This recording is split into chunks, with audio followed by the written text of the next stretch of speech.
Episode 2 tayo mga kayodna, from day 23 of Hustling Part 3 to magpapaayos ng gulong sa vulcanizing shop kasama ang ating kaibigan. Dahil nadali ng tornilyo ang gulong natin, pag minamalas ka nga naman, oo. Kaya tara na at samahan niyo muli ako sa panibagong video na nagawa ko. Sama-sama tayong manood mga kayodna. God bless. Nadali tayo na tornilyo. Putik niya, nakatausok ko. Ito man eh, sa barkada ko baga? Sugat. Dusi? Hindi totoo yan. Ito na ang pagpapatuloy ng vlog natin mga kayodna. Ayun yung butas ng ating gulong na natusok na may something or anything. Kaya chinat ko na rin ang kaibigan ko dahil magpapatulong ako kung kaya niyang kalasin ang gulong.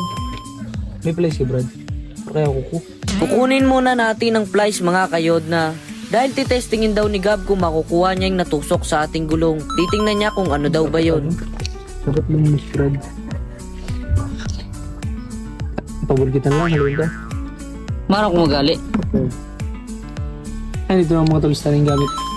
Ano na, Brad? Tira ni. Center. Hindi ko ikot ako. Magkaroon ka sa. Ano magalsa?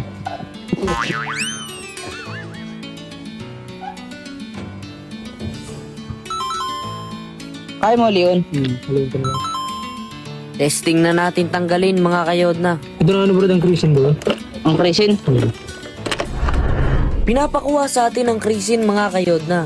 Dahil hindi naman daw tatalab yung tools na binigay ko kanina. Tara na at sama-sama tayong panoorin ng ating kaibigan mga kayodna. Ewan ko ba pagdating sa akin, di kasi ako marunong sa mga ganyan. Napakahirap kasi sa akin ng mga ganyang gawain pagdating sa mga pagkukumpuni ng motor. Natanggalin ang gulong sa hulihan na natusok ng bato or something or mga parts ng motor. Ayan na nga yung gulong. Kaya nga madalas ako pinapagalitan ni Mami, dapat daw pag-aralan ko yung mga pagkalikot ng mga parts ng motor. Ang alam ko lang daw ay sumakay ako ng sumakay at mag-drive. Kumbaga sa madaling salita na pinupoint ni Mami, ang alam ko lang daw ay magpasarap mag-drive. Gamit lang ba ng gamit? Sabi ko naman kay Mami, hindi naman kasi siguro ako gifted sa mga ganyang pagkalikot. Sa ibang pagkalikot siguro ako gifted. May mga isip ha, walang meaning yun. Ayun na, bumbay ng gulong. Okay. Hindi kaya tanggalin ni Gab, dalhin na lang natin sa vulcanizing shop. Kasunod na ako sa iyo mo. Mamotor na ako para lang magubat. Ano? Mamotor na ako para lang magubat. Tapos talaga ano? Wala, malas talaga tayo mga kayodna. Mapipilitan talaga tayo dalhin to sa vulcanizing shop. Dahil hindi daw kayang tanggalin ni Gab yung gulong sa ulihan. Masyado daw matigas, baka lost trade na din daw. Kaya tara na at samahan nyo na kami sa vulcanizing shop mga kayodna. Nandito na tayo ngayon mga kayodna sa may vulcanizing shop. Nagmotor na lang si Gab papunta dito. Na no choice kasi tayo dito kaya kinailangan i-running flat. Para lang makapunta tayo sa may vulcanizing shop mga kayodna. Wala no choice. Buti na lang pagdating natin dito mga kayodna. Walang pila, tayo agad ang naserbisyohan dito ni Kuya ng maganda-ganda. At nagulat nga ako dito mga kayodna. Dahil hindi lang basta ang tumusok sa gulong natin sa may hulihan, kundi tornilyo na may katamtamang laki. Kaya pala hindi agad matanggal agad ng ating kaibigan. Kasi tornilyo pala ang tumusok sa ating gulong. Kaya no mga kayodna, tingnan nyo kung gaano ka-solid. Nadali tayo ng tornilyo. Putik niya, nakatausok ko. Ito man eh, sa barkada ko baga? Sugat. Dusi? Hindi totoo yan.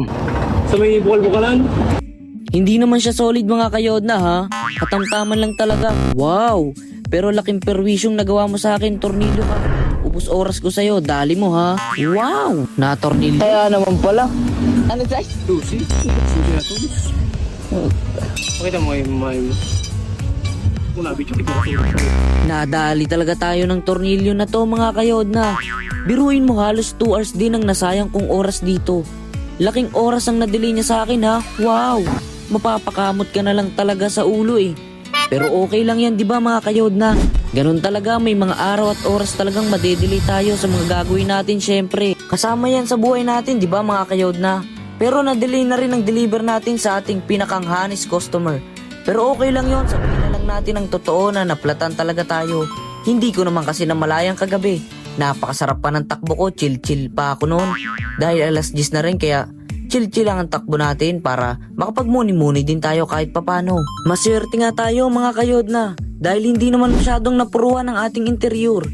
Kahit na bumaon sa ating gulong ang tornilyo, wala putik, di talaga tumalab sa interior natin.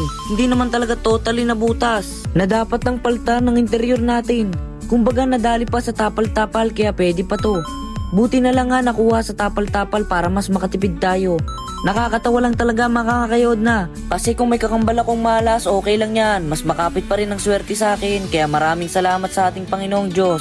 Sobrang bait mo po talaga sa akin, God bless. Nakadalawang ulit nga ng tapal dito sa interior natin mga kayod na si Bossing. Di daw kasi tumalabang dikit sa unang tapal ni Bossing sa interior natin mga kayod na. Kaya umisa pa daw siya, buti na nga lang may machine na si Bossing. Yung iba kasi talaga mano-mano lang yung pagdikit nila sa interior. At heto nga mga kayod na, sa pangalawang subok ni Kuya, magiging successful na or mission accomplished na ni Kuya ang pagtapal sa butas ng interior natin. Intay-intay lang tayo mga kayod na ng ilang mga segundo at magiging successful na rin tong pangalawang subok ni Kuya. Sigab muna ang nagkameraman dito mga kayod na. Baka sabihin nyo ako'y nagpakita ng vape o chichira doon. Hindi ako yun mga kayod na kasi nagpapalit ako dyan. Kasi walang barya si Kuya. Oops, tingin muna tayo dito sa may napakagandang view dito sa may Diversion Road, Barangay Bibingkahan. Oops, mission accomplished na tayo mga kayod na. Ayusin na lang ni Bossing mga kayod ng interior natin at isi-set up sa gulong natin para matapos na rin to mga kayod na, para makadeliver na rin tayo sa ating customer. Alam ko naghihintay na yung kanina pa, halos delay na ako ng 2 oras aba. Yan, ayos ang pagkakagawa ni Kuya. Talagang pulido aba. Thank you. Bayaran natin muna si Kuya ng maganda-ganda dahil natapos niya na. Nandito na tayo ngayon sa bahay mga kayod na.